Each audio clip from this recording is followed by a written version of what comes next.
We begin the global sports update with a discussion around the NBA. Of course, the play-in tournament has finally set and it begins tonight. And joining me to engage in this discussion is Ibikunle Asalako, our NBA junkie here at Afrosport Now. And good to have you on the show as always. And the first question I really like to ask you is what an enthralling season we've had, the regular season I mean. What have you made of that season? Well, thank you for having me. Calling me the NBA junkie. That's Yeah, a you little bit are. funny. No. But the regular season has been interesting. Quite a fantastic one. 30 teams set out sometime in October 2023 to, achieve their goal of becoming NBA champions. 15 on each side. 82 games down the line. The Boston Celtics finished with the best regular season record in the league. As you can see, the Eastern Conference standings, won 64 games and I think lost only about 18. On the other side in the West, it was surprising because the Oklahoma City Thunders, out of nowhere, got to, clinch the Western Conference record. So, personally, one of the most fun seasons in terms of talent, in terms of grit, in terms of hard work. As a neutral NBA fan, it was very interesting to watch. Okay, interesting. And you look at the Eastern standings there. Boston Celtics are always there and about. But who has been that team that's overachieved for you in the Eastern Conference standings? Well, going into the season, I had a prediction. I made a couple of predictions, and I didn't see the Orlando Magic doing that well. As you can see, they are fifth in the Eastern Conference. So I'd say two of the overachievers for me, not overachievers per se, but I never expected them to finish or clinch an automatic playoff spot now. I felt like they could go in through the back. That's the playing tournament. That's the Orlando Magic and the Indiana Pacers. I saw the Philadelphia 76ers and the Miami Heat being those two other sides because I expected Boston, Knicks, Bucks, Cleveland to clinch an automatic playoff spot. So I was expecting Philadelphia 76ers and Miami Heat to do the job. But the 76ers were unlucky due to Joel Embiid's injury. Miami Heat too had injury. Butler wasn't really very fit this season. But overachievers definitely Orlando Magic and Indiana. And in the same vein, who has been the underwhelming team for you? The underwhelming teams for me in the East, I'd say, obviously, really not underwhelming, but I'd say probably Miami Heat.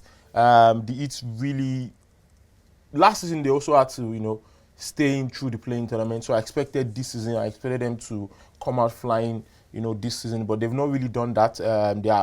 They have to rely on the playing tournament. So good underachievers from this season. And let's consider the West too. It's been an interesting season there. And of course, which of these teams, right, that's finished in that, at least for now, we know up to the 6 teams that are through to the playoffs. Which of those teams have been perhaps the overachievers in the West? Well, for the Western Conference, I think they have more overachievers for me because Oklahoma City Thunder never really gave them a chance. But OKC, they've been doing some sort of work that's helped them progress to this level. Yeah, now. They have because they have a very young core. They've been great, actually, very young core. But I never really expected them to top the Western Conference. As you can see, they clinched the Western Conference standings in a conference that has the Denver Nuggets defending champions. Yes, you have the Golden State Warriors, 7-time champions. You have Clippers that have literally a starting 5 of superstars. You have Los Angeles Lakers. So for that young core of Shai Gilgeous-Alexander, Josh Giddey, Jalen Williams, Chet Ogwemu, who is a rookie, even though he was drafted last season but didn't get to play because of his injury, coming down and winning that conference was a lot. Way big time overachievers. I think the Minnesota Timberwolves also finishing third. They've set the pace, but their last 2 playoffs, they came in through the playing tournament. So I never expected them to have that jump from position 7 to 10 up onto position 1 to 3. They were top at a point, but because they lost their last game, they had to settle for the 3rd place position. If I'm not moving too forward, I think the underachievers would be for me, obviously, the Golden State Warriors and the Los Angeles Lakers because they are the perennial big boys in the West, and I expected them to do much better. All right, I want us to look at the qualified teams for the playoffs now. All right, it's been an enthralling season, as you can see in the West. The Boston Celtics, the New York Knicks, the Milwaukee Bucks, the Cleveland Cavaliers, the Orlando Magic, the Indiana Pacers, and on the West, the OKC, Denver Nuggets, Minnesota Timberwolves, LA Clippers, Dallas Mavericks, and the Phoenix Suns. These are the teams that have qualified into the playoffs right now. Well, I think well deserved. Boston Celtics, obviously, best team in the league for a reason. OKC, like I said, young core, done fantastic. Denver Nuggets, they really won't be worried. They are okay being where they are, and it just breathes into the playing tournament because you look at.